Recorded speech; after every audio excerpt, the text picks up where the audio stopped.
أصدقائي، شلونكم؟ اليوم وصفة طيبة وجميلة ولذيذة، هي السبانخ مع اللوبيا الحمراء، مرقة السبانخ مع اللوبيا الحمراء. تعالوا وياي أشوفكم طريقة العمل. أنا شكلها طبعا بعدها نتتهدر، فهم حبيت نصب أوريكم إياها وبس مو بالتفصيل، بس راح أسويكم طريقة العمل بالتفصيل. وتعالوا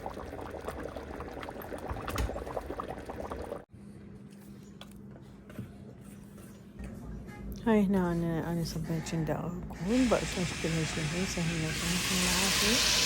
أول شي سلقت لي بالحلال تقريبا نص كيلو، وهنا لحم غنم تقريبا نص كيلو أو 2 كيلو. فأحمسه كل زين وبعدين أسلقه، يعني أحط له ملح وأخليه ينشف الموية. هنا أنا جبت محضرة الطعام فود بروسيسور، وجبت عندي سبانخ 4 علب من هاي اللي تشوفوها يصير بيبي سبانخ، وطبعا راح أثرمه هو يجي جاهز نظيف. شوفوا هذا شكله شلون شكله يخبل. وطبعا راح أثرمه بفود بروسيسور ناعم، وطبعا كل الكمية كملها.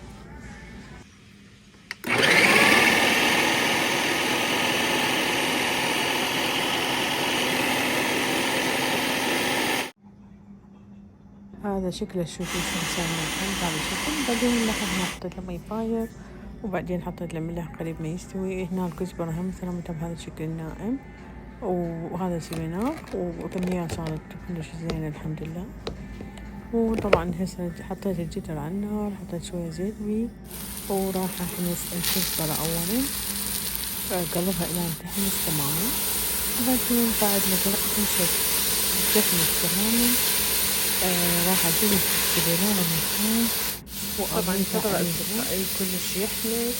بس بعدين هاي طبعا الكزبرة بس تتأكدين إنه المي دهن يعني زيت الكزبرة راح نسقي، وبعدين نكبس.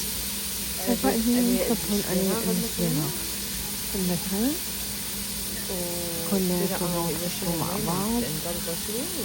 تقريبا وبعدين السبانخ شوي طبعا محمص عندكم صراحة تبدي السبانخ أذب السبانخ أدير عليه وراح يذب المي مالته، تنتظروه إلى أن ينشف. بعدين تحطون مي مغلي ورا ما ينشف، وطبعا تجيبون اللوبيا بعد ما استوت بهذا الشكل تصفوها من المي وتديروها على السبانخ تقريبا تكون شوية نقوش الطماط. أحط كمية مناسبة من عندها وقلبها شوية، وبعدين عندي مي مغلي وراح أديرها طبعا فوقها. يعني هنا يعني قلت لكم اللوبيا سلقتها، وبعدين لما بتغلي بهذا الشكل وراح أحط له شوية مي مغلي حتى تستوي مع بعض.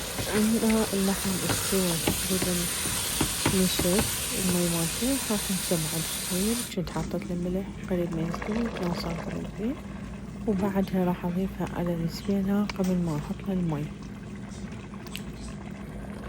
راح أدير كل القطع بس مثل ما قلت لكم هنا كانت مستوية وحامستها تماما.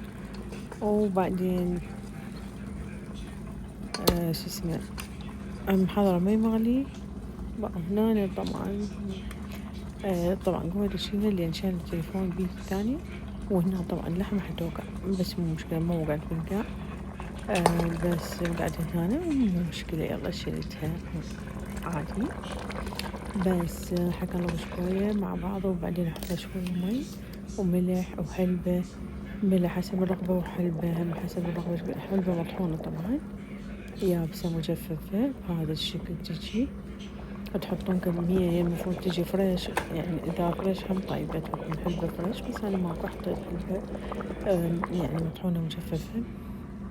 وهنا طبعا جيت تقبضوها إلى أن بعد ما تحطوها تستوي طلعوا تتهدوا. وهنا قاعد تمن بسمتي تقريبا نص ساعة، الكمية حسب أفراد العائلة. وحطيت الجدر راح أحط التمن وصفيه من المي مال الغسل والتنقية، وأدير عليه مي كمية مناسبة. وهنا أنا طبعا راح أحط ملح وأخليه يغلي، وبعد ما ينشف المي مالته أخليه يتهدر. نلقى هنا تقريبا بدأت تستوي، راح أحط لهم البصلة. هنا أنا حطيت 3 خواشيق أكل أو 4 لأن نحنا نحب شوية تبين مع الطعام، بس انتوا حسب رغبتك ايش تريدون. شوية حطوا له شوية حامض الليمون، تقريبا ربع خاشوقة أو نص خاشوقة من الشاي، أنا تتفهمونها ويا البصلة أكثر. وشوية حطيت له كركم، تقريبا خاشوقة نص خاشوقة كوب، حتى ينطي لون حلو. أنا أصلا أسوي بلا معجون. وهذا شكل النهائي يكون لساني خف وسهل من سهلكم العافية. حطوا لي لايك وانتظروني حبايبي في فيديو جديد. باي باي، مع ألف ألف سلامة.